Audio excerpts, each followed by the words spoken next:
Un saludo fraterno para todos nuestros hermanos y amigos que nos sintonizan y que nos permiten el más grande privilegio de poder llegar hacia sus hogares a través de este su canal Conectados con el Cielo. Vamos a tener una palabra de oración para dar paso a esta interesante lección de esta semana. Vamos a analizar muchos detalles que no se mencionaron en la lección y que todavía se siguen tocando con cierta diplomacia, y vamos a analizar también una pregunta interesantísima que está involucrada precisamente con lo que acabo de mencionar: la forma en que debe predicarse este mensaje, la interpretación que debe dársele a este mensaje. Y claro, ¿no? El objetivo de la palabra de Dios no es ofender a nadie. El objetivo de la palabra de Dios es que el hombre conozca la verdad. Y muchas veces la verdad duele y debe saber darse. Pero ocultar la verdad, eso sí no podemos. Disfrazar la verdad, eso sí no podemos. Así que vamos a pedir la dirección del cielo para que podamos asimilar esas partes que no se dijeron y que podamos estudiarlas a la luz de la palabra de Dios, a la luz de la historia, a la luz del espíritu de profecía, y que podamos concluir que ese poder político religioso tiene un nombre claro y certero. Y la palabra de Dios lo revela con el afán de que la gente conozca la verdad y pueda salir de ese sistema. Oramos, Padre que estás en los cielos. Bendice, Señor, tu palabra en esta hora. ¿Cuántas voces han salido hoy distorsionando este precioso mensaje del segundo ángel? Hasta los propios nuestros, aquellos que dicen también compartir esta verdad, han comenzado a estudiarla dándole otro matiz y tratando de no mencionar el nombre de la gente principal de ese poder político religioso. Señor, rogamos que tu Espíritu sea quien se mueva en este momento. Que tú prepares los corazones que han de escuchar esta palabra, dura, tremenda, pero no deja de ser una verdad. Bendice a nuestros amigos evangélicos, a nuestros amigos católicos que puedan estar conectados esta mañana, en este momento. Hemos de hablar en el nombre de Jesús, exaltando la palabra de verdad y contrastando esa palabra con los acontecimientos que han ocurrido en la historia.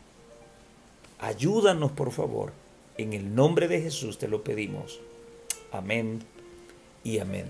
Lección número 9. Qué rápido va este asunto, ¿eh? Una ciudad llamada confusión. La palabra del Señor nos dice en Apocalipsis 17:14, que es la cita principal de esta semana: pelearán contra el Cordero, pero el Cordero los vencerá, porque es Señor de señores y Rey de reyes, y los que están con Él son llamados, elegidos y fieles. ¿Estás tú con Él? Ojalá que así sea. Ojalá que así pueda ser. La lección de esta semana cobra vida en el mensaje del segundo ángel. Un mensaje plenamente maravilloso. Venimos de estudiar el mensaje del primer ángel que nos habla de ese evangelio eterno que ha de ser predicado a los moradores de la tierra, a toda nación, tribu, lengua y pueblo, diciendo a gran voz este primer ángel: temed a Dios y dadle gloria, porque la hora de su juicio ha llegado, y adorad a aquel que hizo el cielo, la tierra, el mar y las fuentes de las aguas.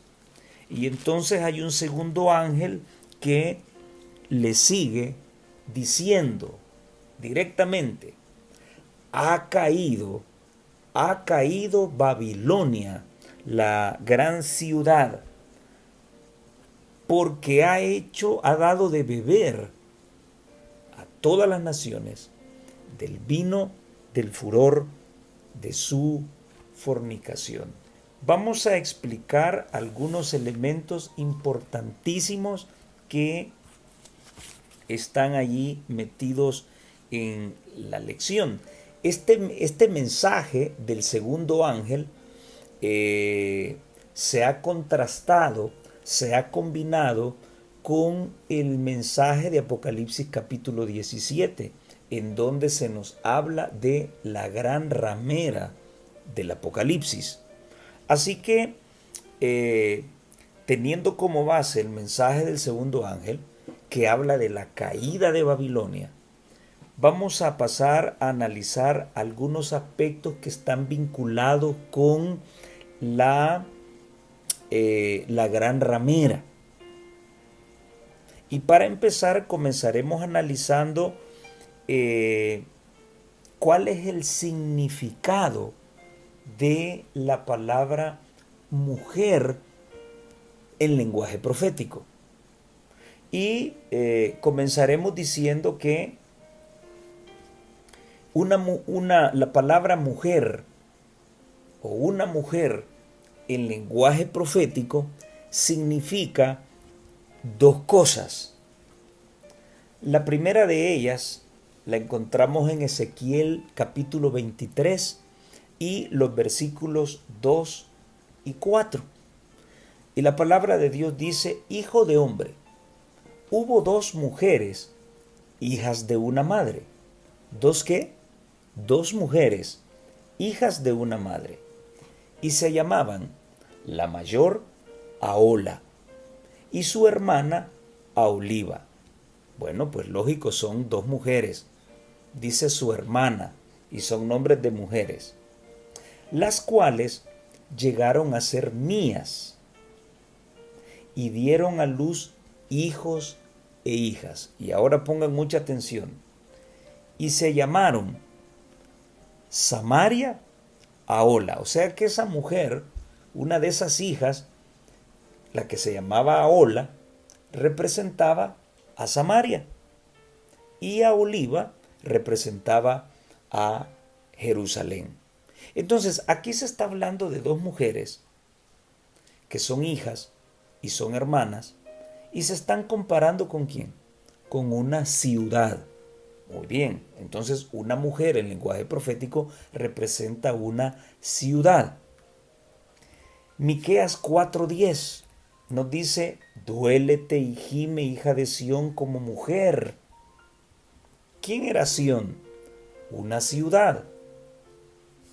Duélete y gime, hija de Sión, como mujer que está de parto, porque ahora saldrás de la ciudad y morarás en el campo y llegarás hasta Babilonia. Allí serás librada, allí te redimirá Jehová de la mano de tus enemigos. Acá nuevamente se nos hace la comparación en que una mujer está vinculada con una ciudad. Entonces, en conclusión, podríamos decir que una mujer en lenguaje profético representa una ciudad. Esa sería su primera interpretación.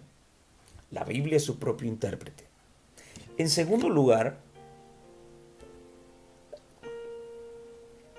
una mujer representa también a una iglesia. Y dice el libro de Efesios, el capítulo 5, el versículo 25: maridos, amad a vuestras mujeres, así como Cristo amó a la iglesia y se entregó a sí mismo por ella. Muy bien, Cristo se está poniendo como esposo. ¿Quién es la mujer? La iglesia. Muy bien. Tenemos otro texto, Efesios 5:23. Porque el marido es cabeza de la mujer, así como Cristo es cabeza de la iglesia, la cual es su cuerpo y Él es su Salvador. Nuevamente podemos ver que una mujer en lenguaje profético representa a una iglesia. Y Jeremías 3:14 nos dice, convertíos, hijos rebeldes, dice Jehová, porque yo soy vuestro esposo, y os tomaré uno de cada ciudad y dos de cada familia, y os introduciré en Sión, que es la ciudad de Dios. Nuevamente acá se hace la comparación que esa esposa está vinculada con una mujer. Si es esposa, es mujer. Así que está vinculada con una iglesia. Concluimos entonces que una mujer representa en lenguaje profético a una iglesia y que también representa una, una ciudad. Muy bien. Ahora me interesa que también conozcamos por anticipado, porque es una palabra que vamos a escucharla mucho en este estudio. ¿Cuál es el significado en profecía de la palabra fornicación? De acuerdo al diccionario, pues usted ya sabe que es una fornicación, ¿no? Es una relación sexual hasta cierto punto ilícita entre dos personas que no están casadas o entre personas que pueden estar casadas pero están traicionando a sus cónyuges. Eso es lo que significa la fornicación. ¿Sí? Así que, claro, una esposa con su esposo o un esposo con su esposita no fornican cuando tienen el acto sexual, porque su unión es legal. La fornicación tiene lugar en relaciones ilícitas que no son bien vistas por Dios. Muy bien, ¿qué representa entonces la palabra fornicación en lenguaje profético? Jeremías 3:9 dice, y sucedió que por juzgar ella cosa liviana, su fornicación, la tierra fue contaminada y adulteró con la piedra y con el leño. ¿A qué se está refiriendo la palabra de Dios? Les he puesto unas figuritas ahí.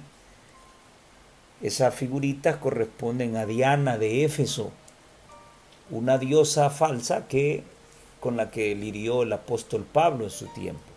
Así que esa fornicación y ese adulterio con la piedra y el leño nos abre ya la idea de que la fornicación está vinculada con la adoración a ídolos. Ezequiel 16, del 15 al 17 dice, mas confiaste en tu hermosura y fornicaste a causa de tu nombradía y derramaste tus fornicaciones a cuantos pasaron, suya eras, y tomaste de tus vestidos e hiciste diversos altos lugares y fornicaste en ellos. Los israelitas buscaban los lugares altos porque así lo aprendieron de las naciones antiguas y paganas, y allí, debajo de los árboles, adoraban a dioses extraños.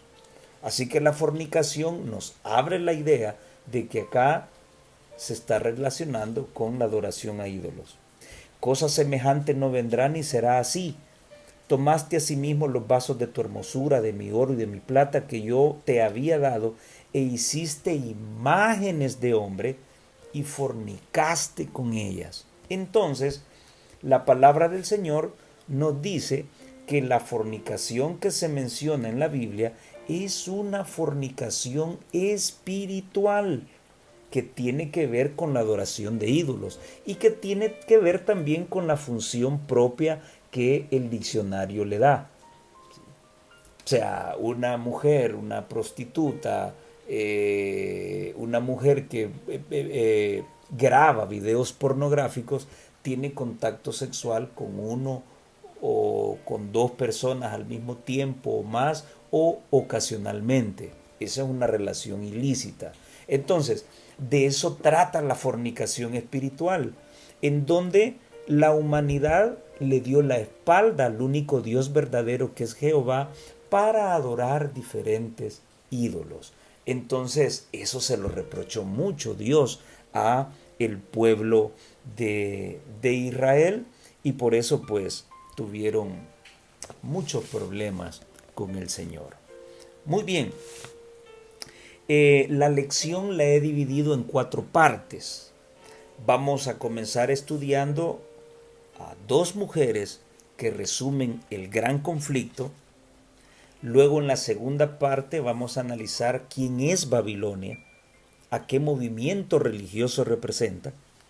La tercera parte vamos a hablar de cuál será el pago para la Babilonia moderna por todas las cosas que ha hecho. Y finalmente vamos a hablar de ese llamado para comprometernos. ¿Comprometernos a qué? Bueno, en su momento vamos a analizarlo. Hablemos primeramente de esas 2 mujeres que resumen el gran conflicto. En el libro de Apocalipsis, el capítulo 12, se presenta a una mujer que está vestida de la deslumbrante gloria de Cristo, según Apocalipsis 12:1. Esta mujer es fiel al amor de Jesús, de acuerdo a Apocalipsis 17:14. No se contamina con la corrupción de doctrinas falsas. Y según Apocalipsis 12:7, esta mujer es fiel porque guarda los mandamientos de Dios y tiene el testimonio de Jesucristo. Por otro lado, esta mujer no va ataviada, no usa pinturas, no usa alhajas. Es una mujer que se convierte en el prototipo de toda mujer cristiana y de todo hombre cristiano. Recordemos que si en lenguaje profético una mujer representa a la iglesia, podríamos estar hablando de la iglesia verdadera del Señor, de la iglesia del pueblo de Dios. Por lo tanto, las mujeres que son parte de ese pueblo no deben usar alhajas ni deben usar pinturas, sino preocuparse por tener un corazón sincero y dispuesto para Dios, y principalmente revestirse de la gloria del Señor. Muy bien. Por otro lado, se nos presenta a una mujer que es todo lo contrario a la mujer de Apocalipsis 12.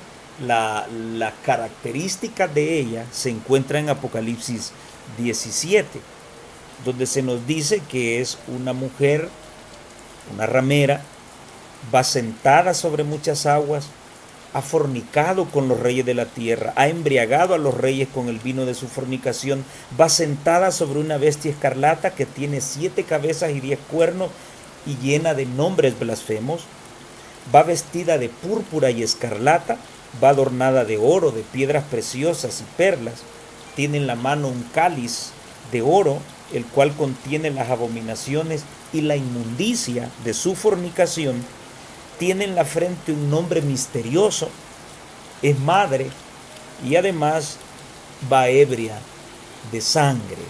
Muy bien, he compartido las características de la gran ramera que se registran en Apocalipsis 17 y los versículos del 1 al 12. En la siguiente parte vamos a analizar cada una de esas 12 características. Bien, al analizar el estatus, las características de estas 2 mujeres, podríamos preguntarnos cuál es el solemne anuncio del mensaje del segundo ángel. Bien, el mensaje del segundo ángel lo encontramos en Apocalipsis 14:8 y también lo encontramos en Apocalipsis 18:2. Apocalipsis 14:8 nos dice: otro ángel le siguió diciendo, ha caído Babilonia, la gran ciudad, porque ha dado de beber a todas las naciones del vino del furor de su fornicación. Y Apocalipsis 18:2 nos dice, y clamó con voz potente. Aquí ya no es el segundo ángel, aquí es un cuarto ángel que es enviado después de los 3 ángeles, que con voz potente, pongan atención a eso, dice, ha caído la gran Babilonia y se ha hecho habitación de demonios y guarida de todo espíritu inmundo y albergue de toda ave inmunda y aborrecible. Entonces, el anuncio solemne del mensaje del segundo ángel y, en este caso de Apocalipsis 18, el mensaje del cuarto ángel, porque es el mismo mensaje, vemos que se refiere principalmente a la caída de Babilonia, la gran ciudad. ¿Cuál es la razón de la caída de Babilonia? ¿Por qué Babilonia cae? De acuerdo a los versículos que acabamos de leer. Bueno, Apocalipsis 14, 8 y Apocalipsis 18, 3 nos explican las razones por las cuales Babilonia ha caído. Y la primera postura que encontramos de acuerdo a Apocalipsis 14, 8 y 18, 13 es que ella ha dado a beber a todas las naciones del vino del furor de su fornicación.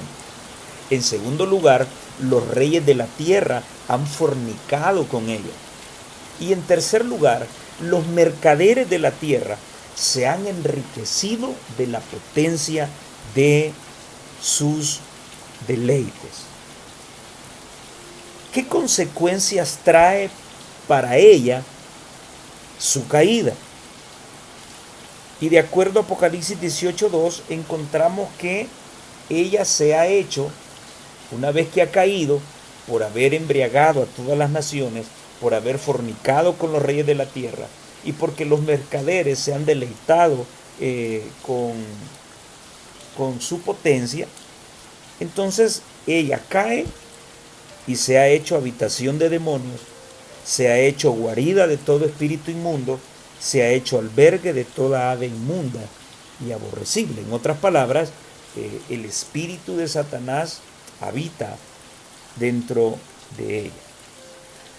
Ahora, ¿por qué les decía que pusieran atención a la palabra voz potente cuando el cuarto ángel repite el mensaje del segundo ángel? El mensaje del primero y el tercer ángeles son anunciados con voz potente. Si son curiosos, podrán darse cuenta que Apocalipsis 14 y el versículo 7 dice que ese ángel dijo a gran voz. Es lo mismo a decir voz potente. Y el mensaje del tercer ángel dice lo mismo, y el tercer ángel lo siguió diciendo a gran voz. Pero si se dan cuenta, el mensaje del segundo ángel no tiene esa expresión. Entonces, vamos a analizar qué significa esa expresión a gran voz o con voz potente, y vamos a analizar por qué el mensaje del segundo ángel no tiene esa expresión. Mensajes selectos, la página 16, escrito en el año 1900, dice lo siguiente, hablando del mensaje del segundo ángel. Este mensaje abarca los dos mensajes precedentes. Se lo presenta como si fuera pronunciado a gran voz. Perdón, la sierva del Señor está hablando del mensaje del tercer ángel. Y ella dice, este mensaje abarca los dos mensajes precedentes, o sea, el primero y el segundo. Se lo presenta como si fuera pronunciado a gran voz, es decir, dice ella, con el poder del Espíritu Santo. Entonces, ¿qué es lo que significa la expresión a gran voz o con voz potente? Significa que esos mensajes son predicados con el poder del Espíritu Santo. Ahora alguien preguntará, hermano, usted mencionó que el mensaje del segundo ángel no tiene esa expresión. ¿Acaso no va impelido con el poder del Espíritu Santo? Claro que sí. Si ustedes son curiosos, podrán notar que en el mensaje del cuarto ángel que alumbra toda la tierra y donde va a repetirse el mensaje del segundo ángel, allí sí aparece la expresión con voz potente, y clamó con voz potente diciendo: ha caído la gran Babilonia. Muy bien, ¿por qué aparece hasta Apocalipsis 18:2 esa expresión voz potente? Recordemos de que esto es ya lo último que Dios puede hacer por la humanidad. La predicación a nivel mundial de estos tres ángeles, más la potencia del mensaje de estos tres ángeles con el mensaje del cuarto ángel, donde trata de hacerle ver a la humanidad que aunque esa Babilonia, esa prostituta que aparecerá en los tiempos finales de la historia, es un poder que será finalmente destruido, por muy poderoso que se vea y por muy inalcanzable. Así que esto es pues lo que he logrado investigar sobre por qué en el mensaje del segundo ángel no aparece esa expresión y por qué sí aparece en el mensaje del cuarto ángel. Es el mismo mensaje y se le trata de corroborar, de hacer conciencia a la humanidad que ese poder ha de ser destruido. Bien, ¿por qué se ha escrito que Babilonia caerá al final de la historia si ella cayó en el año 539 a.C.? Si hacemos un poquito de memoria y nos vamos a Daniel capítulo 2 y estudiamos la estatua de Nabucodonosor y seguimos lo que la historia universal menciona en sus escritos, pues podremos darnos cuenta que fueron los medos y los persas quienes destruyeron a ese imperio indestructible ante los ojos humanos. Fueron destruidos por los medos y los persas. Eso ocurrió en el año 539 a.C. Y Babilonia fue arrasada completamente y fue habitación de toda ave inmunda, y hasta el día de hoy está asolada completamente. Estamos hablando allí de Irak e Irán. Muy bien, entonces, si Babilonia cayó en el año 539 a.C., parece ser que hubo algo que no cayó para que Apocalipsis diga que caerá al final de la historia. Bien, ¿qué fue lo que no cayó? Quiero compartir con ustedes el comentario del autor de la lección el día domingo. En Apocalipsis, la antigua ciudad de Babilonia es considerada un tipo o símbolo de la Babilonia del tiempo del fin. Entonces, estamos hablando de dos Babilonias diferentes, pero que hay algo que comparten. Así que la Babilonia que fue destruida en el año 539 a.C. es una Babilonia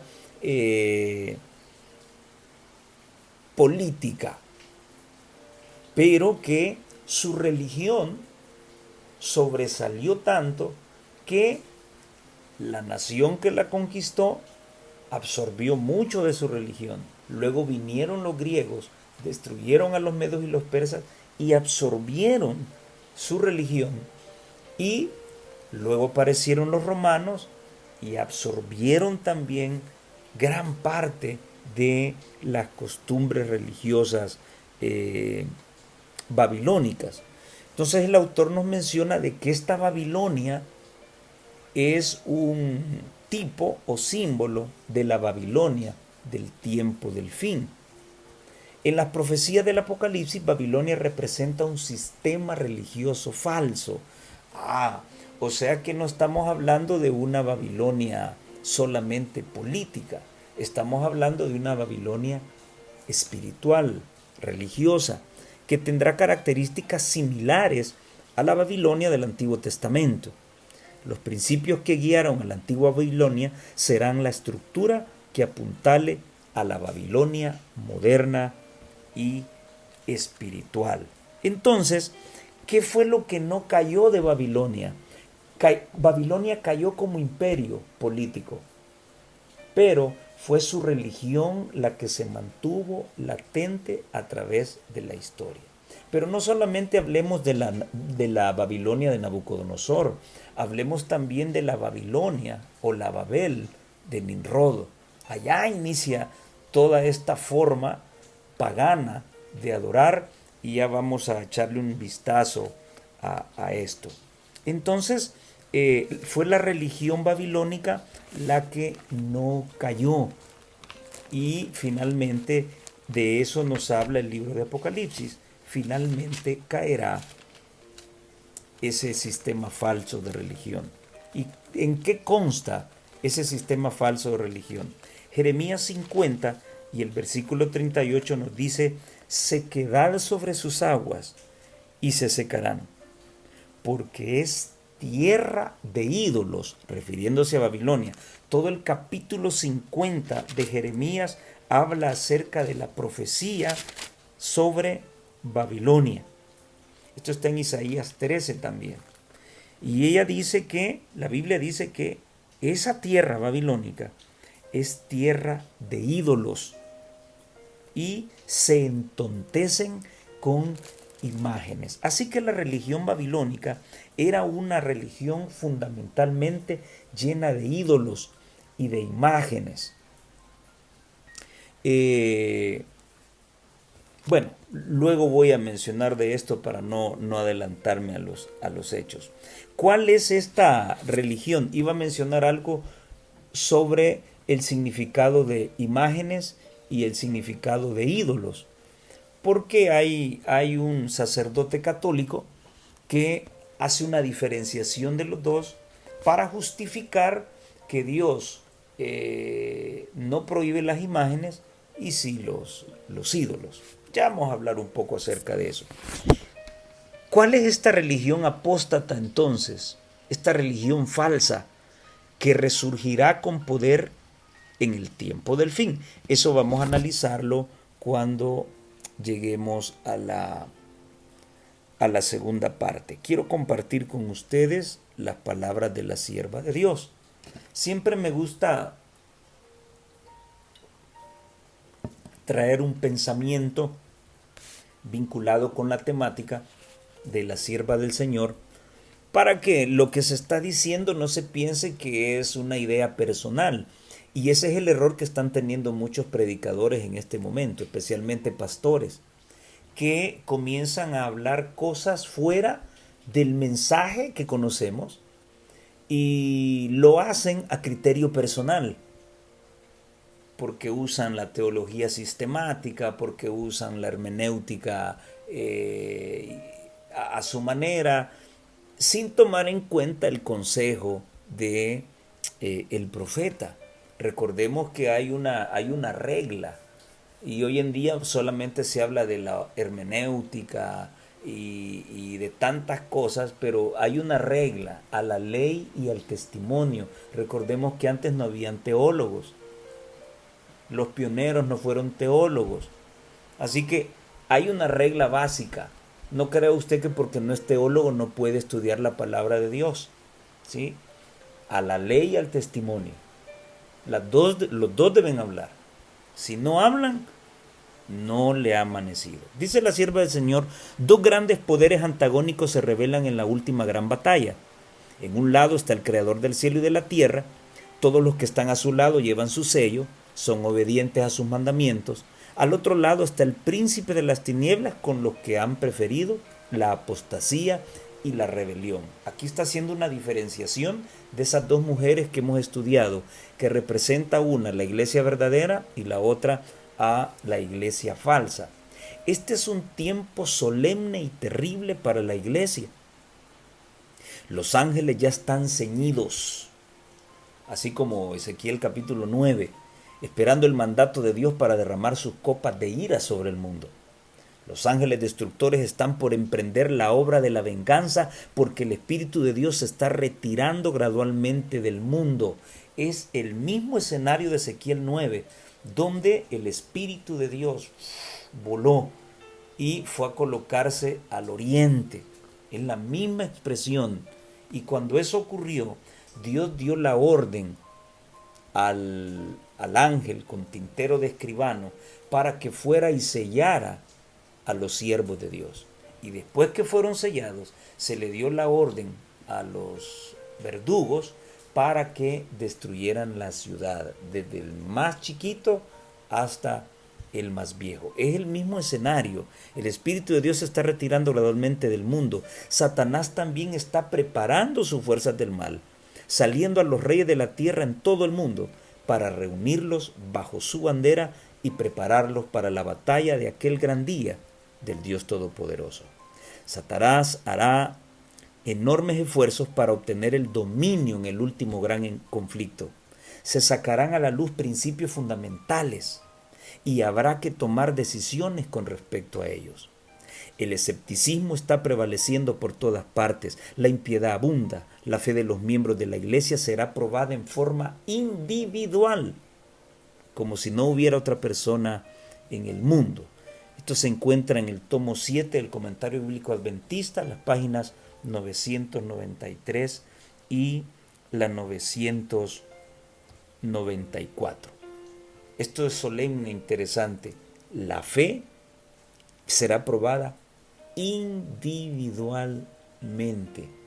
Hay que tenerlo muy presente. Así que solo hay dos grupos, no hay tres. Los que son parte de la iglesia verdadera de Dios y los que son parte de la iglesia falsa. Los indiferentes no existen. Debes tomar una decisión. Y para ello es necesario que Dios te ayude. En el libro El conflicto de los siglos, en la página 431, encontramos la siguiente declaración. La palabra Babilonia se deriva de Babel y significa confusión. De ahí viene el nombre de Babel, de Babilonia. Por eso el autor le dio el título de una ciudad llamada Confusión. La palabra Babilonia se deriva de Babel y significa confusión. Se emplea en las Sagradas Escrituras para designar las varias formas de religiones falsas y apóstatas. En el capítulo 17 del Apocalipsis, Babilonia está representada por una mujer, figura que se emplea en la Biblia como símbolo de una iglesia. Una mujer virtuosa representando una iglesia pura y una mujer vil, una iglesia apóstata. Ahora, ¿quién es Babilonia? ¿A qué movimiento religioso representa? Bueno, acá lo vamos a decir con nombre y apellido. En la lección el pastor Mark Finley no lo hizo. Se sigue tocando el tema con diplomacia. Sí, la verdad hay que decirla, pero con respeto, pero siempre hay que decirla, no hay que dejar de decirla. El conflicto de los siglos, la página 432 dice lo siguiente. La mujer Babilonia de Apocalipsis 17 está descrita como vestida de púrpura y escarlata y adornada de oro y piedras preciosas y perlas, teniendo en su mano un cáliz de oro lleno de abominaciones, es decir, las inmundicias de sus fornicaciones. Y sobre su cabeza tenía un nombre escrito, Misterio, Babilonia la Grande, madre de las rameras. El profeta dice, vi a aquella mujer embriagada de la sangre de los santos y de la sangre de los mártires de Jesús. Se declara además que Babilonia es aquella gran ciudad, la cual tiene el imperio sobre los reyes de la tierra. El poder que por tantos siglos dominó con despotismo sobre los monarcas de la cristiandad es Roma. La púrpura y la escarlata, el oro y las piedras preciosas y las perlas describen cómo a lo vivo o cómo vive la magnificencia y la pompa más que reales de la que hacía gala la arrogante sede romana. Y de ningún otro poder se podría decir con más propiedad que estaba embriagado de la sangre de los santos que de aquella iglesia que ha perseguido tan cruelmente a los discípulos de Cristo. Bueno, ya la mensajera del Señor nos ha dado una pauta de quién es esta Babilonia espiritual. Y nos referimos a la iglesia de los papas, el papado, la iglesia católica, apostólica y romana.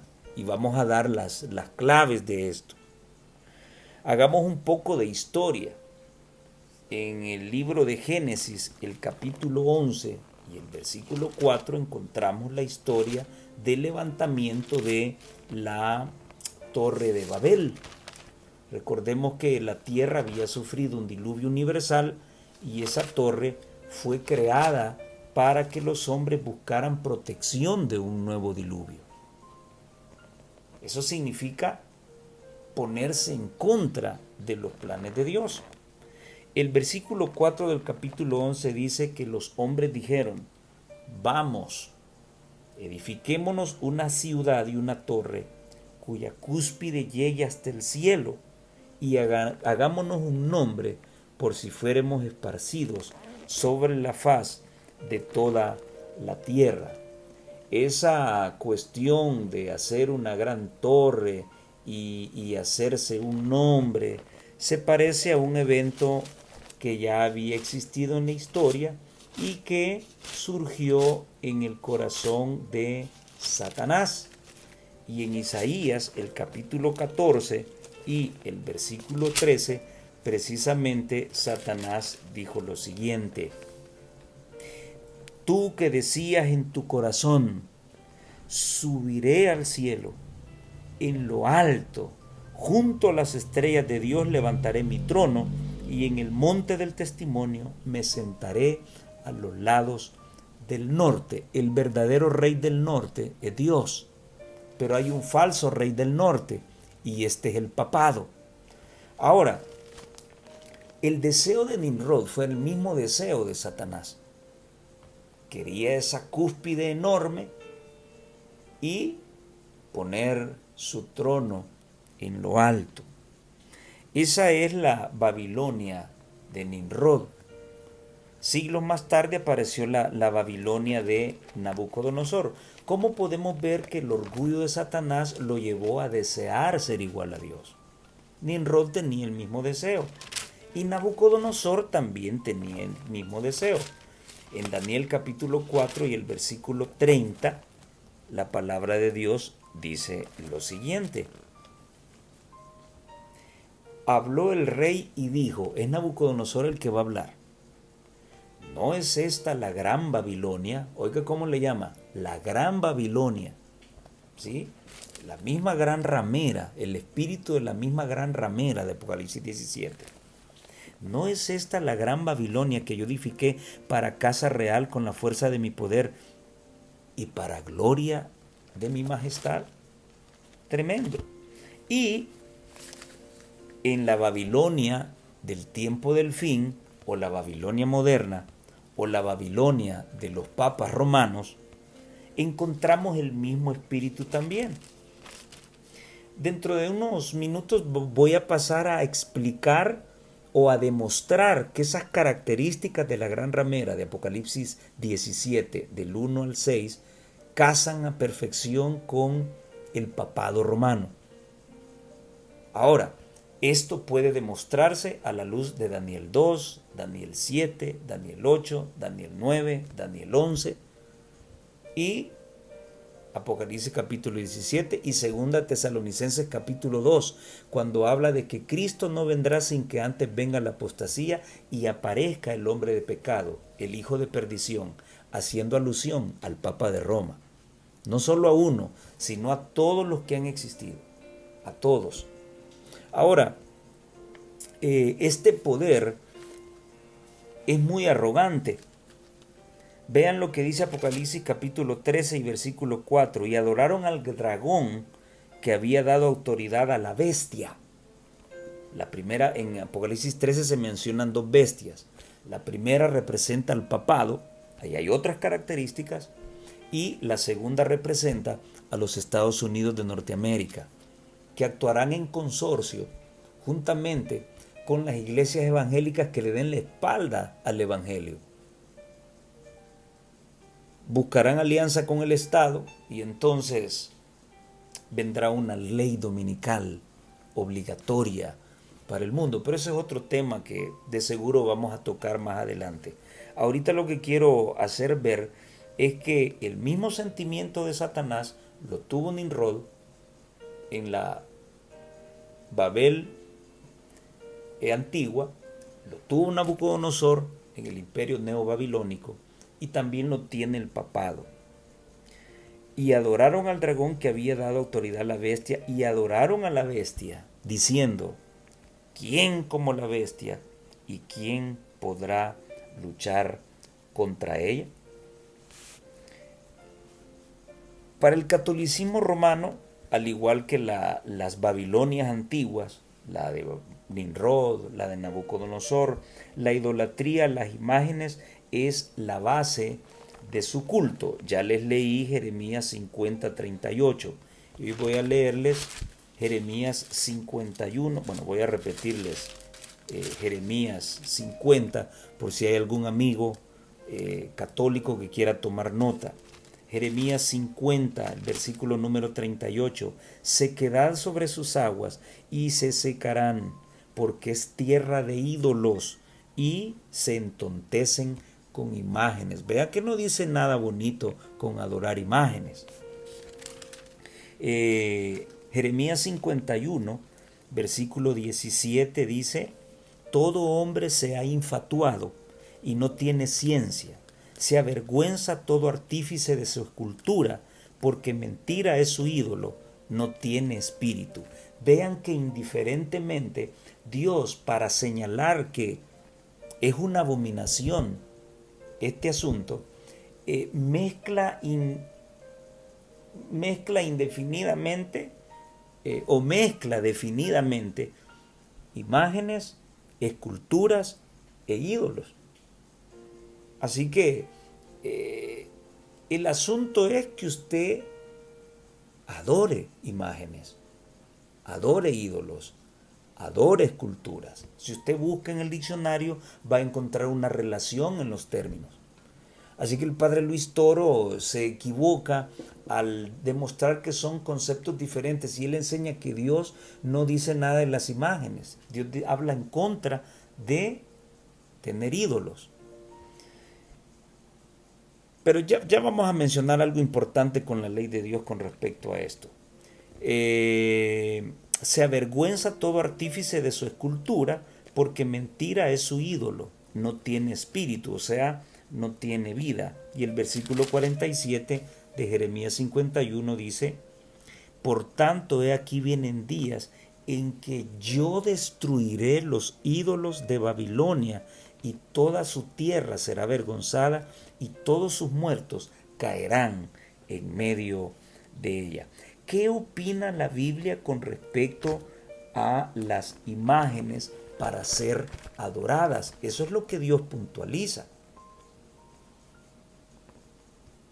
El padre Luis Toro menciona de que entonces es pecado tener fotos de mi abuela, de mi mamá, de mi papá.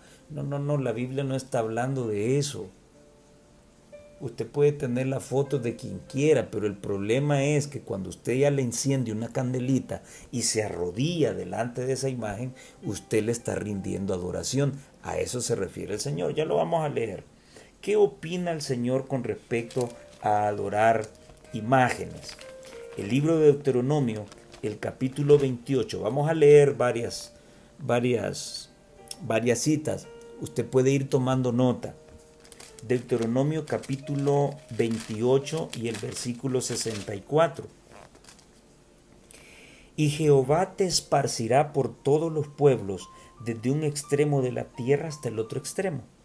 Y allí servirás a dioses ajenos, que no conociste tú ni tus padres, al leño y a la piedra. Cuando habla de leño y a la piedra, ¿a qué se refiere? Se refiere a dioses ajenos, ya sea la imagen de ese dios, ya sea la escultura de ese dios. ¿Ve? Ya si usted se arrodilla ante él y le prende candelitas, bueno, eso es un ídolo para usted. Y hoy en día existen muchos ídolos modernos, ¿no? Deportistas, artistas, cantantes, son ídolos modernos. Jeremías capítulo 3 y el versículo 9 dice lo siguiente. Y sucedió que por juzgar ella cosa liviana su fornicación, la tierra fue contaminada y adulteró con la piedra y con el leño. Allá vimos que la piedra y el leño son ídolos. Entonces, para Dios, adorar ídolos es cometer adulterio espiritual y es cometer una fornicación espiritual. El capítulo 10 de Jeremías y el versículo 3 y el 8 dicen lo siguiente: porque las costumbres de los pueblos son vanidad, o la cultura de los pueblos, porque el leño del bosque cortaron, obra de manos de artífice con buril. El versículo 8 dice: todos se infatuarán y entontecerán, enseñando de vanidades enseñanza de vanidades es el leño, es una vanidad, o sea que es una costumbre. Oseas capítulo 14, sí, la mayoría de libros de la Biblia habla en contra de las imágenes. Oseas capítulo 4, versículo 12. Mi pueblo a su ídolo de madera pregunta, y el leño le responde. ¿Por qué le responde? Es que me hizo el milagro. Veamos por qué. Porque espíritu de fornicaciones lo hizo errar, y dejaron a su Dios para fornicar. Dejar a Dios y estar adorando imágenes, esculturas, es fornicar. ¿Te contestó? Sí, te contestan espíritus inmundos. Te contesta Satanás a través de esa figuría de hierro, de madera, del metal que sea. Ezequiel capítulo 16. Ezequiel 16, versículos del 15 al 17. Pero confiaste en tu hermosura y te prostituiste a causa de tu renombre, y derramaste tus fornicaciones a cuantos pasaron. Suya eras, y tomaste de tus vestidos y te hiciste diversos lugares altos y fornicaste sobre ellos. Cosa semejante nunca había sucedido, ni sucederá jamás. Tomaste asimismo tus hermosas alhajas de oro y de plata que yo te había dado, y te hiciste imágenes de hombre y fornicaste con ellas. Adorar ídolos es una fornicación. Bueno, y podría continuar, hay una enorme cantidad de citas. Por esta razón, Dios prohibió la adoración a imágenes de talla y a esculturas.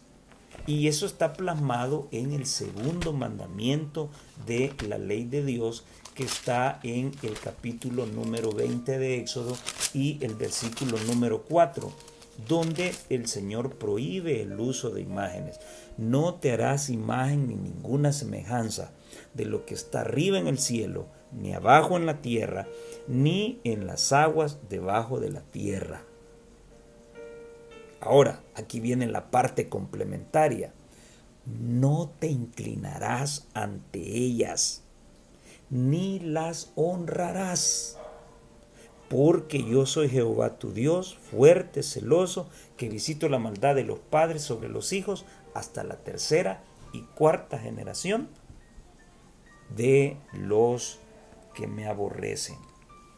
Ahora, yo me pregunto, Si entonces Luis Toro enseña de que escultura es una cosa, ídolo es otra cosa, y imagen es otra cosa, y que Dios no prohíbe las imágenes, yo le preguntaría a don Luis Toro, ¿y entonces por qué el papado cometió la osadía de quitar de la ley de Dios el segundo mandamiento? ¿Por qué lo hizo? Porque sabían muy bien que era un mandamiento que los ponía en tela de juicio. ¿Por qué? Porque el culto básico y principal del catolicismo romano es la adoración a imágenes. Y hay fotografías que denuncian esa situación. Vean lo que dice Isaías 42:8. Yo Jehová, este es mi nombre, y a otro no daré mi gloria ni mi alabanza a esculturas. Tremendo. Ahora veamos lo que menciona la mensajera del Señor. El hombre no se elevará más allá de sus conceptos acerca de la verdad, la pureza y la santidad.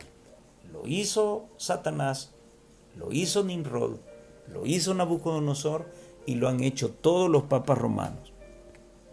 Han tenido conceptos elevados sobre la verdad, la pureza y la santidad. Si el espíritu no sube nunca más arriba que el nivel humano, si no se eleva mediante la fe para comprender la sabiduría y el amor infinitos, el hombre irá hundiéndose cada vez más. Los adoradores de falsos dioses revestían a sus deidades de cualidades y pasiones humanas y rebajaban así sus normas de carácter a la semejanza de la humanidad pecaminosa. Esto está en la página 32 de Conflicto y Valor. Muy bien. Ahora quizás vamos a pasar la parte más larga, más prolongada de la lección, porque vamos a echarle un vistazo a esas características de la ramera de Apocalipsis 17, que están en los versículos del 1 al 6 y que casan perfectamente con el culto católico. Y bien, voy a compartir con ustedes una porción de un seminario de una semana que preparé con respecto a Apocalipsis 17 del 1 al 6. Voy a compartir un poco, un seminario de una semana, o es un tema de una semana, pero consideré que era necesario hacerlo ilustrativo. Así que ahí en pantalla tienen la diapositiva número 15, donde vuelvo a preguntar ¿quién es Babilonia? ¿A qué movimiento religioso representa esta ramera babilónica? Entonces ya se los comenté, representa a la iglesia de los papas romanos, representa al papa romano. Estamos hablando de la iglesia católica, apostólica y romana. ¿Y por qué? ¿Cuáles son las pruebas que usted tiene? Me diría alguien. Muy bien, vamos a ir despacio. Toma tu Biblia, toma un lápiz. Muy bien. En primer lugar, el versículo 3 de Apocalipsis 17 nos dice que es una mujer. Y vi una mujer, dice. Ya analizamos que una mujer representa a una ciudad y representa también a la iglesia. Muy bien. Babilonia es una gran ciudad. Y también su religión está representada allí. El Vaticano es una ciudad muy pequeña. O sea, cuando la Biblia usa la expresión gran ciudad no se refiere a tamaño, sino que se refiere a su poder. El Vaticano quizás sea el país más pequeño, porque no es una parte de Italia, es un país. Puede ser el más pequeño del mundo, pero el poder que tiene la movilización de masas de gente que tiene y la influencia que tiene a nivel mundial, a eso puntualiza la palabra de Dios. Así que estamos hablando de una iglesia, una mujer, una iglesia que tiene poder político y religioso. Ya vamos a llegar a eso. Vamos con la característica número 1. La característica número 2 nos dice que no es una ramera, es una gran ramera. O sea que es peor que cualquier ramera. Dios le llamó ramera a Jerusalén, le llamó ramera a Tiro, le llamó ramera a Nínive. ¿Por qué? Porque se corrompieron. Comenzaron a adorar ídolos también y a seguir las costumbres de las religiones paganas, teniendo como fundamento la que se originó allá en Babel.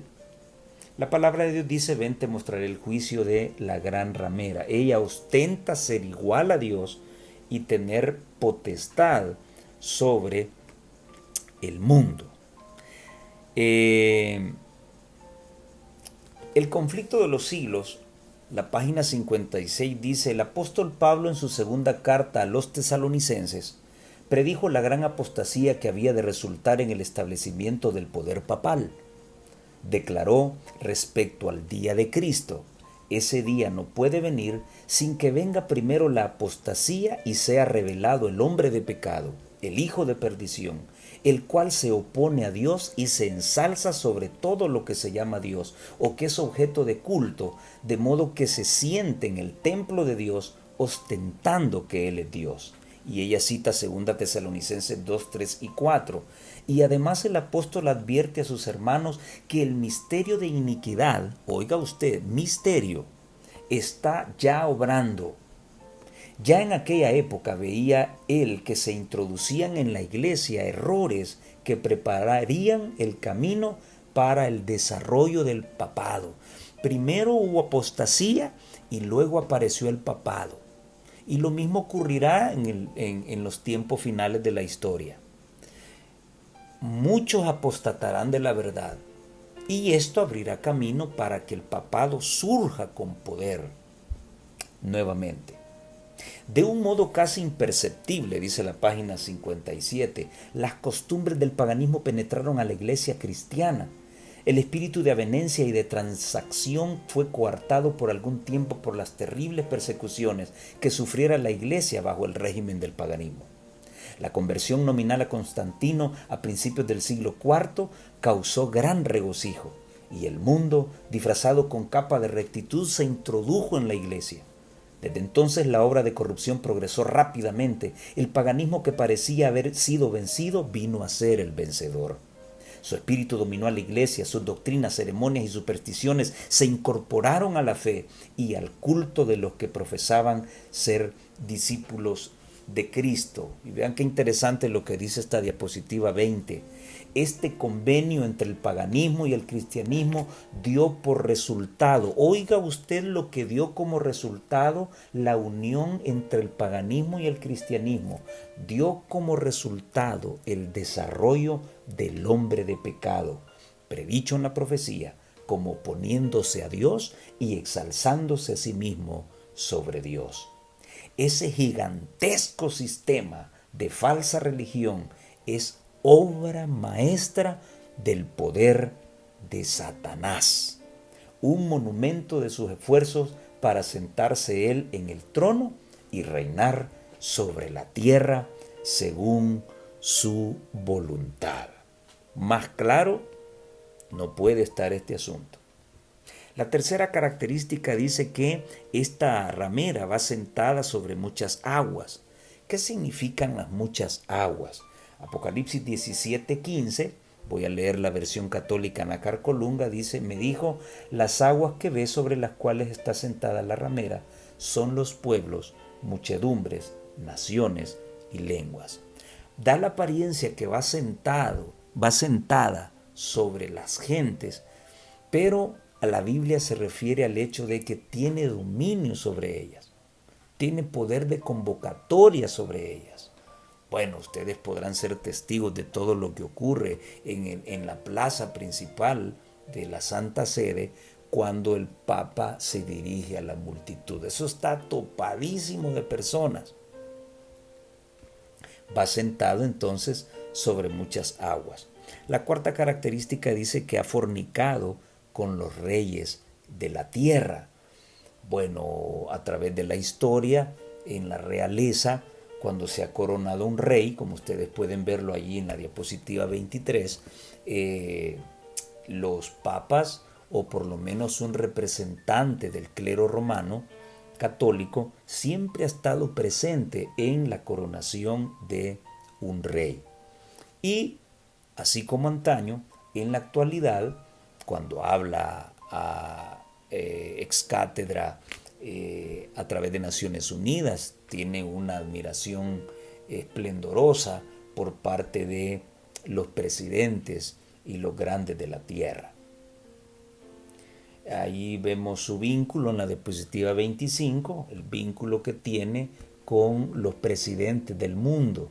Y vean ustedes qué fuerte es ese poder, que al Papa Romano no le imponen ningún tipo de disciplina o de indicaciones. Él llega a la ONU y él llega con su misma vestimenta, él llega a visitar a presidentes del mundo, llega a Estados Unidos y nadie le impone nada. Pero vean ustedes cómo cuando la primera dama de una nación visita el Vaticano, ella debe ir de negro.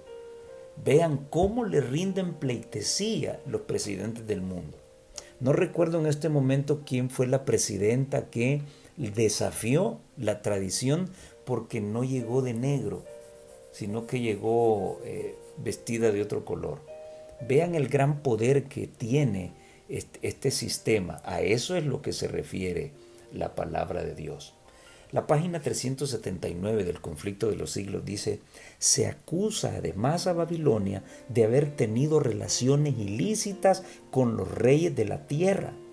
Por su alejamiento del Señor y su alianza con los paganos, la iglesia judía se transformó en ramera. Roma se corrompió de igual manera al buscar el apoyo de los poderes mundanos y por consiguiente recibe la misma condenación. Qué tremendo esto. Una cita muy directa. La diapositiva 27 nos presenta la característica número 5.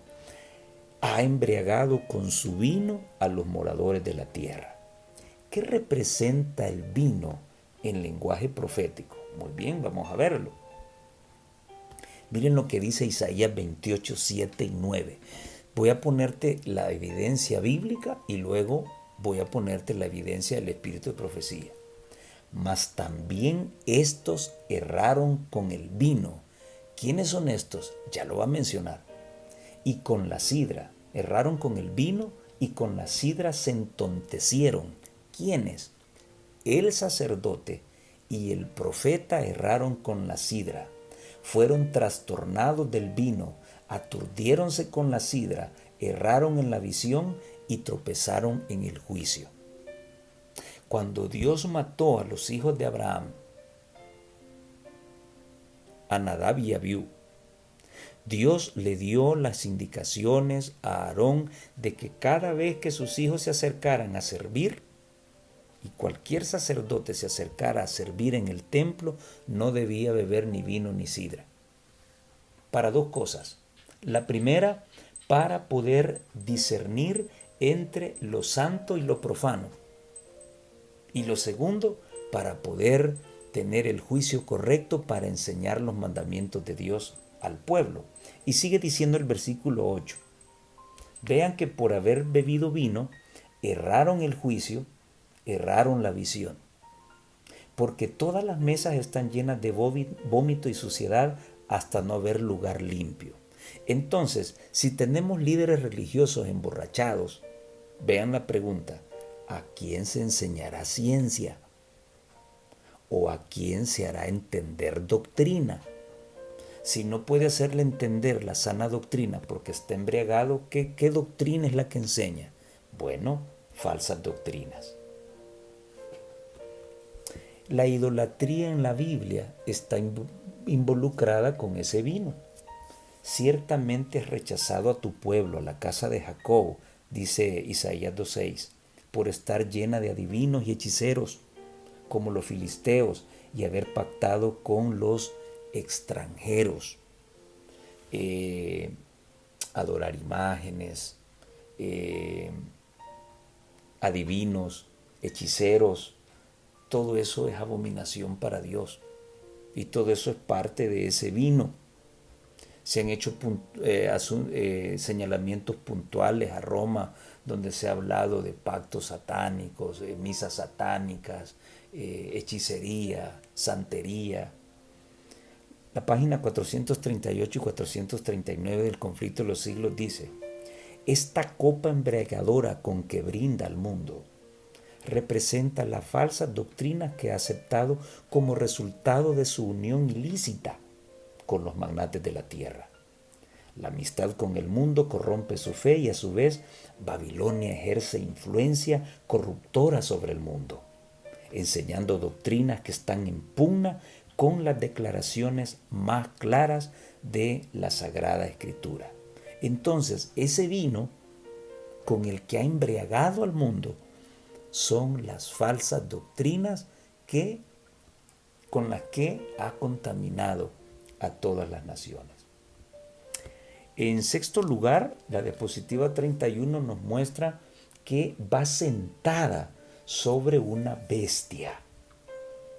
Bueno, esa bestia representa al poder político. Hay mucho que hablar de esto, hay mucho que hablar de las 7 cabezas, porque se parece al dragón de Apocalipsis 12, se parece a la bestia de Apocalipsis 13, así que muy interesante esto, se parece a la bestia de Daniel 7, así que ella representa al poder religioso. Y esa bestia que la conduce, o esa bestia que ella cabalga, representa al poder político. Allí he puesto 3 versiones diferentes de Apocalipsis 17-18. Voy a leer la católica, la Nácar Colunga. La mujer que has visto es aquella ciudad grande, que tiene grande porque es famosa y tiene un gran poder, no grande en tamaño. Aunque Babilonia era grande en tamaño, ¿sí? Pero la profecía hace alusión a su grandeza en cuanto a poder. La mujer que has visto es aquella ciudad grande que tiene la soberanía sobre todos los reyes de la tierra. Y la otra versión católica, la latinoamericana, dice: esa mujer que has visto es la gran ciudad, la que reina sobre los reyes del mundo entero. Y por eso puse esa fotografía donde el Papa está en el auditorio de la ONU, porque precisamente es el lugar que él maneja a plenitud para poder dominar al mundo. ¿Cómo lo hace? A través del movimiento de los jesuitas. Y vean esta declaración: hay 2 sociedades que son perfectas. Esta página es católica. Hay 2 sociedades que son perfectas. ¿Cuáles son? La Iglesia y el Estado. Tremendo. El fin del Estado es el bienestar temporal de la comunidad. Busca hacer efectivas las condiciones que se requieran para que sus miembros sean capaces de alcanzar la felicidad temporal. Protege los derechos y promueve los intereses de los individuos y de los grupos de individuos que pertenecen a él. Todas las demás sociedades que pretendan, de alguna manera, un bien temporal son necesariamente imperfectas. O bien existen en último término para el bien del propio Estado, o si su finalidad es el provecho privado de algunos de sus miembros, el Estado debe concederles autorización y protegerlas en el ejercicio de sus diversas funciones. Si demuestran ser peligrosas para él, puede con justicia disolverlas o destruirlas. Por eso, para la Iglesia es importante el Estado. Los judíos siempre quisieron matar a Jesús. El Sanedrín siempre quiso matar a Jesús. Pero no podían hacerlo. ¿Por qué?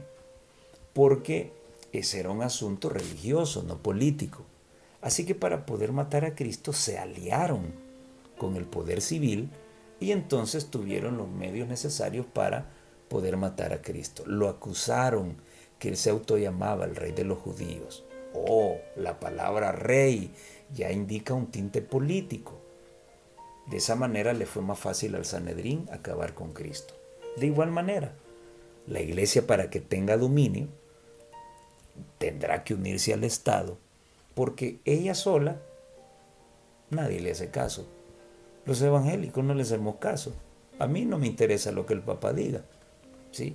Tal vez el único interés que puedo tener es para observar el cumplimiento profético, pero por lo demás no me interesa.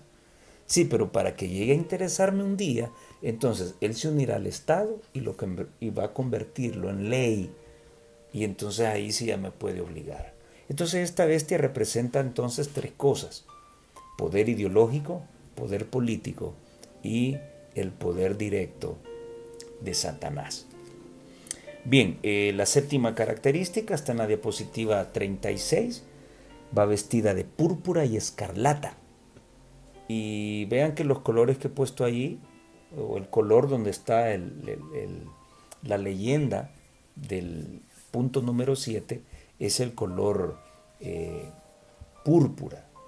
Vean que no es ni un rojo intenso ni un azul intenso, ¿sí?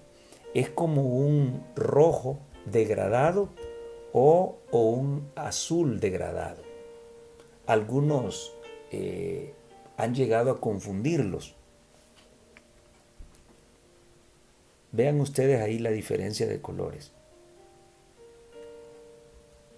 Recuerden que estamos en una guerra, y en una guerra los bandos que están en conflicto se hablan por clave entre ellos. Cada grupo se habla entre claves. Si usted quiere descifrar la clave de alguien, pues del bando contrario, tiene que atraparlo y sacarle la verdad. Si el libro de Apocalipsis en el capítulo 17 dijera Iglesia Católica, les aseguro que esa iglesia estaría vacía. Pero por eso la Biblia insiste muchas veces en el que tenga oídos para oír, oiga. Así que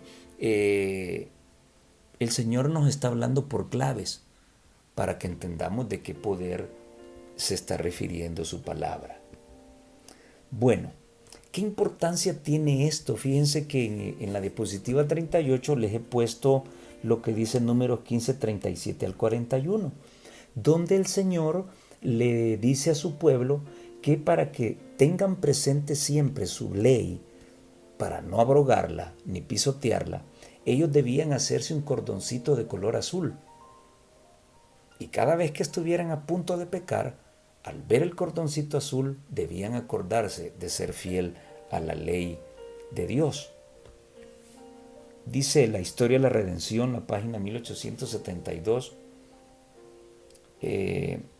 los hijos de Israel, después que fueron sacados de Egipto, recibieron la orden de llevar una sencilla cinta azul en el borde de sus vestidos para distinguirlos de las naciones que los rodeaban y para significar que eran pueblo peculiar de Dios.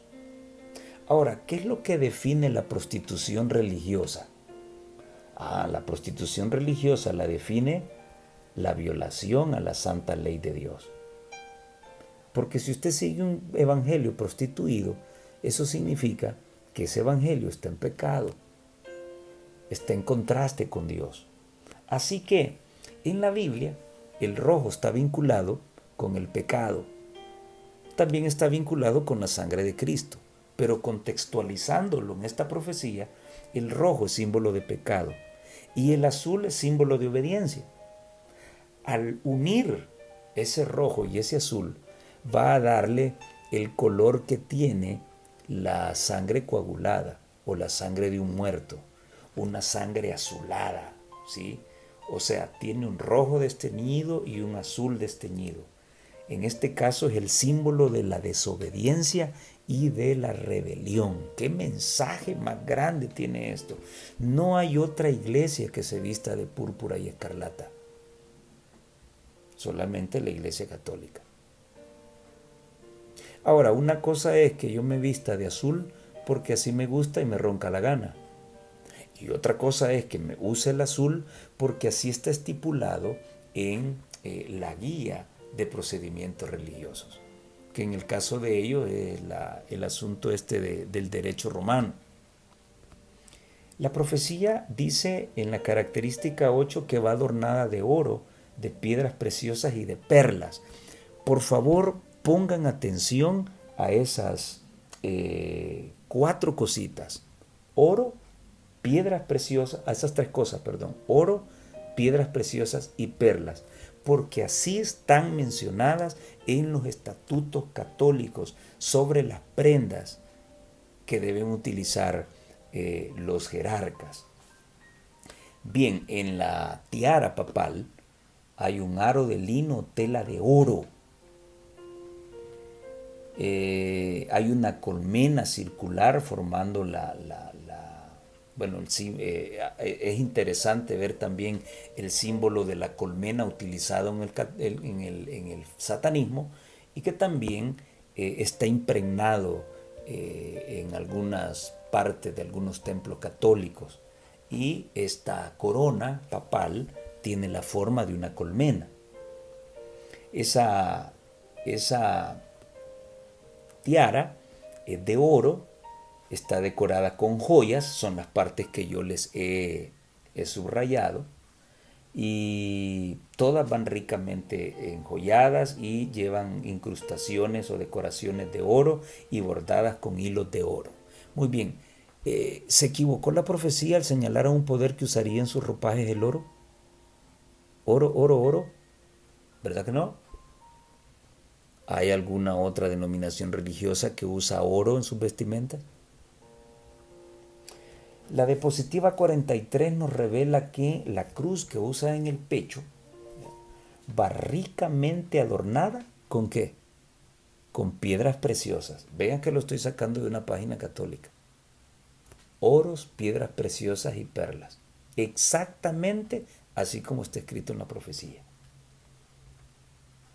La cruz del pectoral, suspendida por una cadena alrededor del cuello y usada sobre el pecho por abates, obispos, arzobispos, cardenales y el papa, debe hacerse de oro. Esa cruz es de oro y decorarse con gemas, o sea, piedras preciosas. Solamente nos faltan, ¿qué nos falta? Nos falta mencionar las perlas. Muy bien. En la diapositiva 45 se nos habla de otro pectoral que está hecha de metal precioso ornamentado, más o menos con diamantes, perlas o adorno similar, y contiene ya sea la reliquia de algún santo o una partícula de la Santa Cruz. En el centro puede llevar el pedacito, por ejemplo, de un hueso de algún santo de la iglesia, así como ellos le llaman. Bueno, encontramos las 3 palabras ahí: oro, piedras preciosas y perlas. Está escrita en sus mismos estatutos. La característica número 9 dice que en su mano lleva un cáliz de oro. ¿Cuál es la denominación religiosa que, para conmemorar la muerte de Cristo y beber su sangre simbólicamente y comer simbólicamente su cuerpo, qué iglesia es la que utiliza un cáliz de oro? La única es la Iglesia Católica. Y vean que así lo expresan en estas diferentes monedas de la Ciudad del Vaticano de diferentes años. Una mujer que representa a la iglesia tiene la cruz de Cristo y en todas aparece con un cáliz. En ese cáliz está un sol que representa el Santísimo, ¿no? O la hostia, que representa el cuerpo literal de Jesús, según ellos. Ahí está la copa. Este es el más importante de los vasos sagrados. Puede ser de oro o plata. Y si del último, entonces el interior debe estar encubierto de oro. Si la iglesia es muy pobre, puede mandar a hacer el cáliz de plata, pero obligatoriamente el interior debe ser dorado. ¿Se ha mencionado el oro otra vez? Claro que sí. A partir de 1912, las copas podían hacerse de oro o de plata. El recipiente debería ser dorado en su interior. Esa copa va llena de las abominaciones de la impureza de su fornicación. Y ya vimos que la fornicación está vinculada con el adorar imágenes. Así lo aplica 2 Crónicas 24:18, que considera un pecado adorar imágenes. Deuteronomio 27:15 considera una abominación para Dios adorar imágenes. Ezequiel 7:20 considera una abominación adorar ídolos. Y Ezequiel 6:9 considera una fornicación estar adorando ídolos. Entonces, ¿cuál es la abominación de su fornicación? La idolatría. Vean lo que dice en la diapositiva 53, Salmo 97, 5 al 7. Los montes se derritieron como cera delante de Jehová, delante del Señor de toda la tierra. Los cielos anunciaron su justicia y todos los pueblos vieron su gloria. Avergüéncense todos los que sirven a las imágenes de talla, los que se glorían en los ídolos. Póstrense a él todos los dioses. ¿Quién es él? Jehová. Todos los falsos dioses deben postrarse a Jehová. Avergüénzase entonces el que se inclina ante las imágenes. ¿Qué mensaje más claro y más directo? Yo soy Yahvé, dice Isaías 42:8, estoy leyendo la versión católica. Yo soy Yahvé, tal es mi nombre. No doy mi gloria a ningún otro, ni a los ídolos, mi alabanza. Bueno, más clarito no puede estar. La característica 10 lleva un nombre misterioso escrito en la frente. Un nombre misterioso, un misterio. ¿Cuál es? Babilonia, la madre de todas las rameras. La mensajera del Señor en Review and Herald dice lo siguiente: hay uno señalado en la profecía como el hombre de pecado. Es el representante de Satanás. Aceptando las sugestiones de Satanás acerca de la ley de Dios, es tan inmutable como el trono divino. Aparece este hombre de pecado, manifiesta ante el mundo que él ha cambiado la ley. Y abajo ella dice: los papas se han ensalzado por encima del Dios del cielo por la forma en que han tratado la palabra divina. Esta es la razón por la que en la profecía se especifica el poder papal como el hombre de pecado. Bueno, más claro no se puede decir, porque no hay más claridad. Este es el sello de los archivos secretos del Vaticano. Ahí se guardan muchos misterios. La profecía no se equivocó al mencionar que era una iglesia llena de misterios. Pero también nos dice que es madre. Es la madre de todas las rameras y de las abominaciones de la tierra. Muy bien, ¿esto solamente lo dice la Biblia? No, también ellos lo dicen y lo aceptan. Este es el artículo 3 de uno de sus libros y el título es La Iglesia, Madre y Maestra. Así que ellos lo están aceptando también. Y por último, esta mujer va ebria.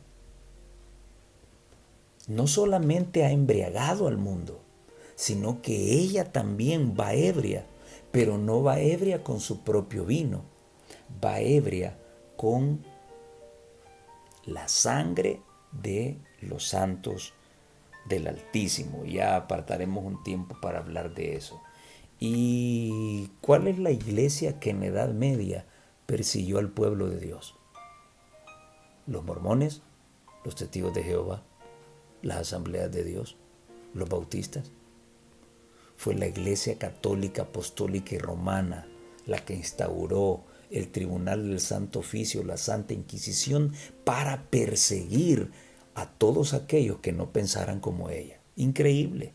Le escondieron la Biblia a la gente y así aprovecharon a meter muchos errores que no están sustentados por la palabra de Dios y que ellos los han hecho cazar a la fuerza. Terrible, terrible, terrible este asunto. Ahora voy a la parte número 3. ¿Cuál será el pago para la Babilonia moderna por todas las cosas que ha hecho? Bueno, yo les escribí algo acá. Si el papado ha embriagado al mundo con su vino, de igual forma Dios le dará a beber vino también.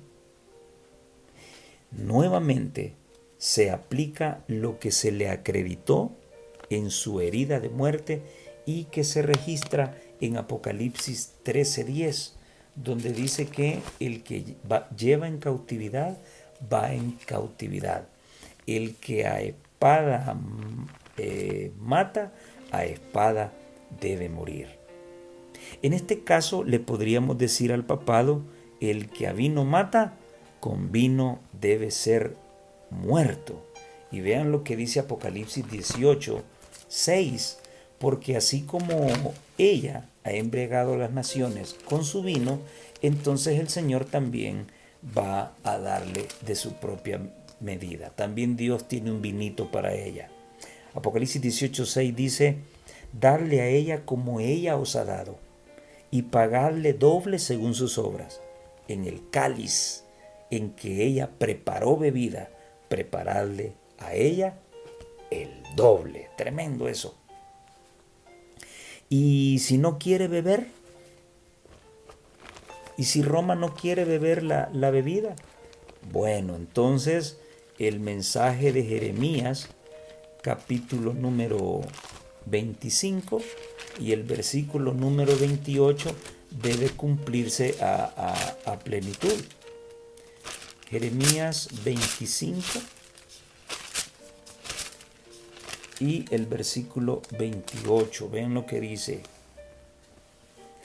Y si no quieren tomar la copa de tu mano para beber, les dirás tú, así ha dicho Jehová de los ejércitos, tenéis que beber.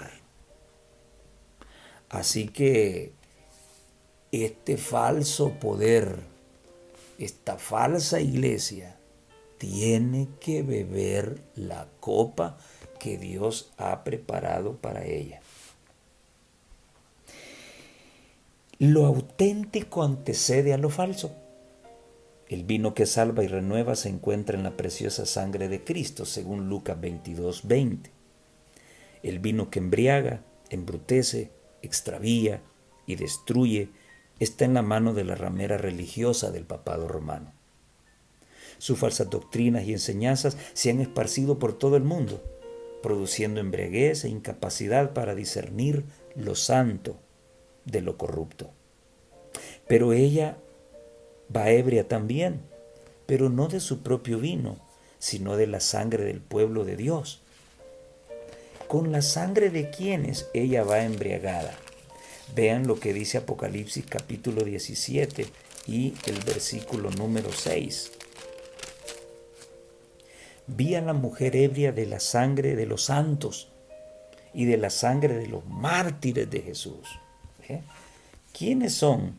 ¿De quién es la sangre que lleva? De los santos y de los mártires de Jesús. Y Apocalipsis 18:24 agrega otro grupo. Y en ella se halló la sangre de los profetas y de los santos y de todos los que han sido muertos en la tierra. No solamente los santos, no solamente los mártires de Jesús, no solamente los profetas, sino que todos aquellos que murieron bajo su yugo y todos aquellos que murieron engañados por ella. Qué tremendo lo que le espera a este poder. En su infinito amor, Dios vengará a su pueblo con vino. Apocalipsis 14:10 dice que el Señor ha preparado el vino de su ira y va a vaciarlo puro en el cáliz de su ira. O sea que este ya va sin mezcla de misericordia por parte del Señor. Ahora bien, el mismo grito de batalla que se escuchó en el cielo en Apocalipsis 12:12, ¿recuerdan ustedes ese grito de batalla? Por lo cual alegraos cielos y los que moráis en ellos. Ay de los moradores de la tierra y del mar, porque el diablo ha descendido a vosotros con gran ira, sabiendo que tiene poco tiempo. Ese mismo grito de batalla que se escuchó en Apocalipsis 12:12 sonará en el gran día de Dios, en Apocalipsis 18:20. Oigan lo que dice la palabra de Dios. Alégrate sobre ella, cielo, y vosotros, santos, apóstoles y profetas, porque Dios os ha hecho justicia en ella. Con ello queda saciada la súplica de las almas bajo el altar, según Apocalipsis 6:9 al 11, donde simbólicamente la sangre de los decapitados del Señor claman justicia. Bueno, Apocalipsis 18:20 dice que serán vengados. Qué tremendo contraste se verificará entre el tiempo de apogeo del papado, que está próximo a suceder, según Apocalipsis 13:4, y el día en que será destruido. En Apocalipsis 13:4 se dice, ¿quién como la bestia? ¿Quién podrá contra ella? Pero vean que Apocalipsis 18:16 dicen totalmente lo contrario. Ay, ay de la gran ciudad que estaba vestida de lino fino, de púrpura y de escarlata, y estaba adornada de oro, de piedras preciosas y de perlas. Fue destruida. Mire lo que dice el 18. ¿Qué ciudad era semejante a esta gran ciudad? Todo precisamente da vuelta. Y por eso es que la palabra del capítulo 6 y el versículo 17 de Apocalipsis lanzan un tremendo desafío a la humanidad, porque el gran día de su ira ha llegado. ¿Y quién podrá sostenerse en pie? Qué tremendo esto. Tremendo mensaje de amonestación que Dios nos deja. Más claro no puede estar. Ahora, para los que dicen que este mensaje es muy duro, para los que dicen que este mensaje es anticatólico, este mensaje no es anticatólico, este mensaje es antibabilónico. Ahora que la Iglesia Católica, a través de sus jerarcas, haya decidido seguir las mismas tradiciones babilónicas, pero ese es otro problema. Así que este mensaje es antibabilónico.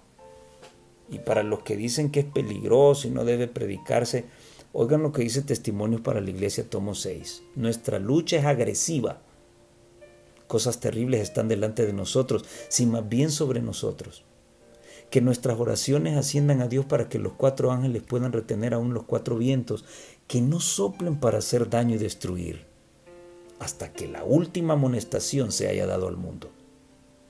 Trabajemos entonces en armonía con nuestras oraciones. Y oiga esto, escucha Rubén Bullón, que ninguno disminuya la fuerza de la verdad para este tiempo. Nuestra preocupación debe ser la verdad presente.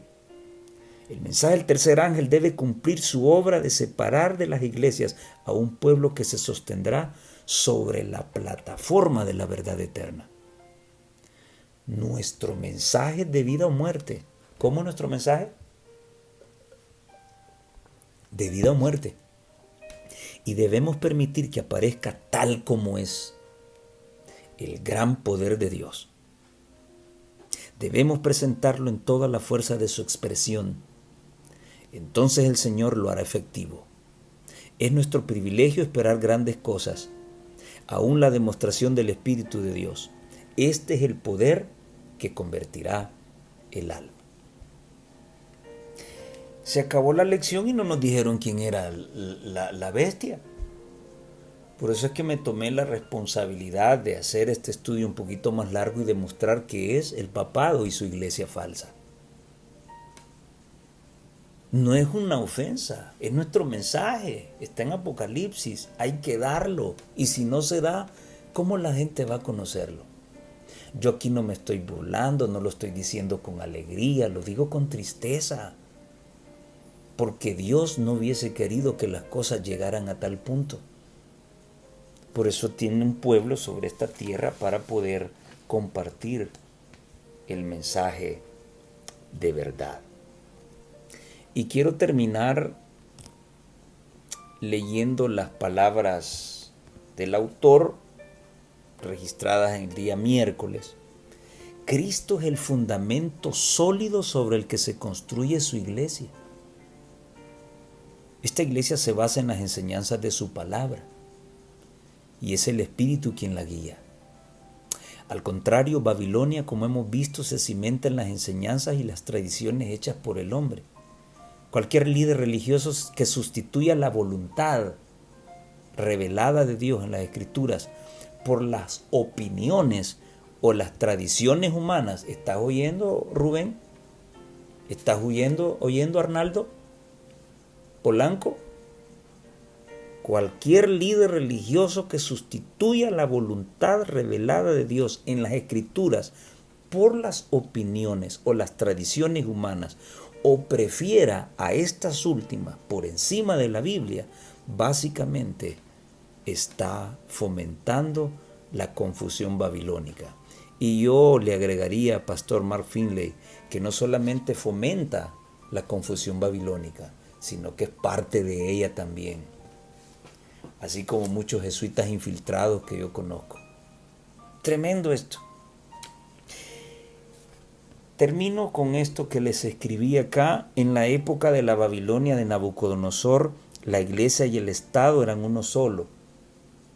Esto impulsó al rey a promulgar un decreto universal para adorar una imagen que resumía su orgullo y su arrogancia.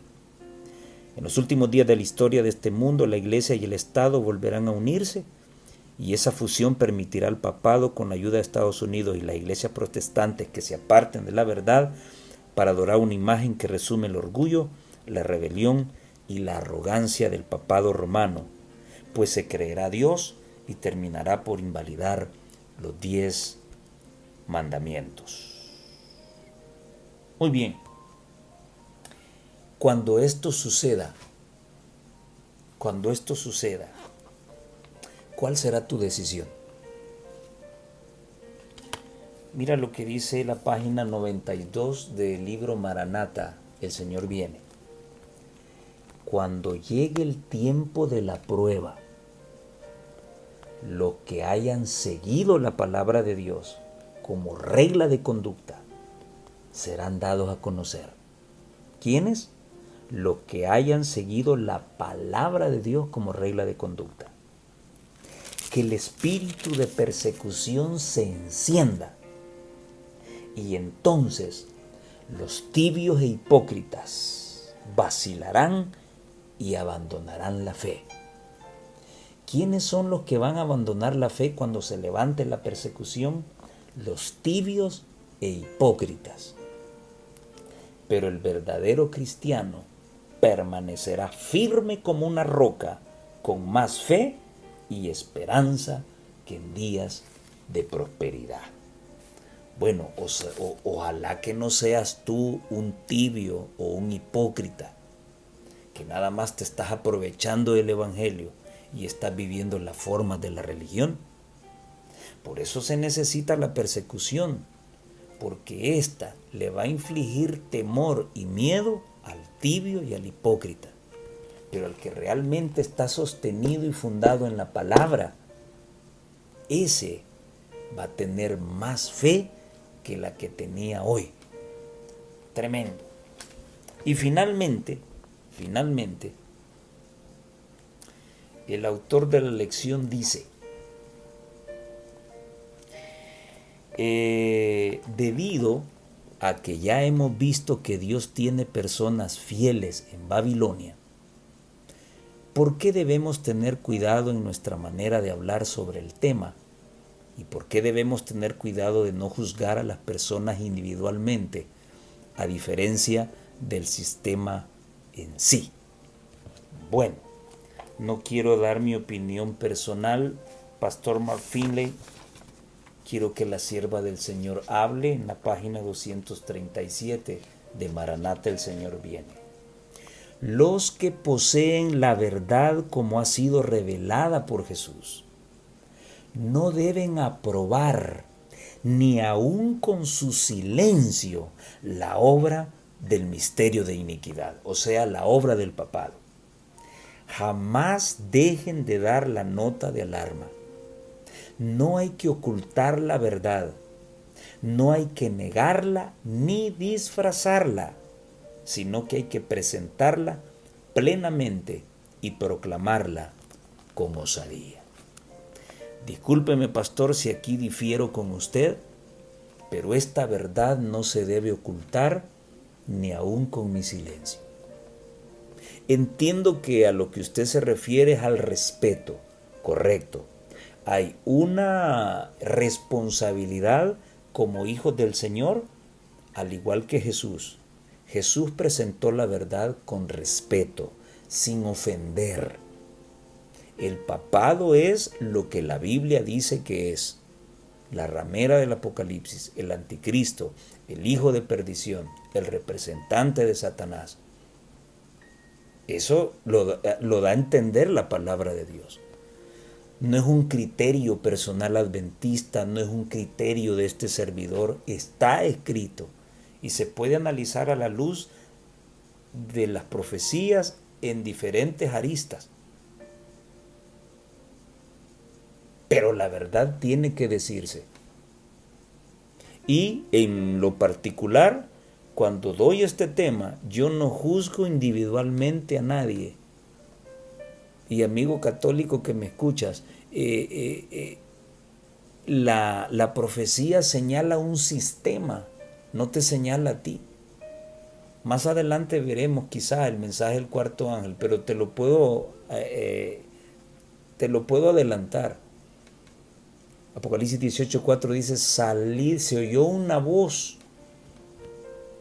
Después que Dios mandó a su iglesia a predicar el mensaje de estos tres ángeles y envió el cuarto ángel, se escucha una voz que dice: salid de ella, pueblo mío. Salgan de esta Babilonia falsa, pueblo mío. Eres católico, Dios te considera parte de su pueblo.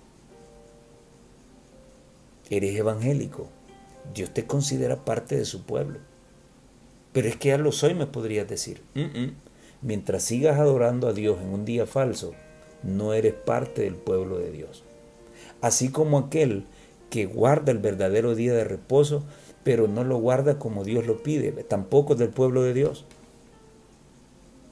Este es un mensaje solemne y serio. No es para verlo con desprecio. Así que, amigo católico y evangélico, Dios te considera como su pueblo y te pide que salgas de este sistema, ya sea que estés adentro bien metido o ya sea que solamente te estés tomando las pachitas del vino. Este mensaje es para aquel que está jalándole al vino en el cáliz más grande, pero también para el que está con la pachita del vino, para ambos. Dios les pide que salgan, así como también se lo pidió a su pueblo cuando Babilonia iba a ser destruido. Que el Dios del cielo te ayude a tomar la mejor decisión. Hermanos y hermanas, no se dejen llevar por el criterio personal de aquellos que no están predicando este mensaje y que quieren que usted se quede callado. Yo entiendo lo que el pastor Mark Finley dice. Él habla de tener cuidado de cómo presentamos el tema, de ser respetuosos, ¿sí? Claro, yo sé que él no ha hablado de no predicarlo, ¿verdad? Aunque fue bastante diplomático en decirlo, pero él dice que tengamos cuidado. Ahí estoy bien. Hagámoslo respetuosamente. Ahí estoy bien, porque no me voy a burlar de eso. Pero la verdad debe decirse con amor, con seriedad, con osadía. Que Dios te bendiga y nos vemos en la próxima.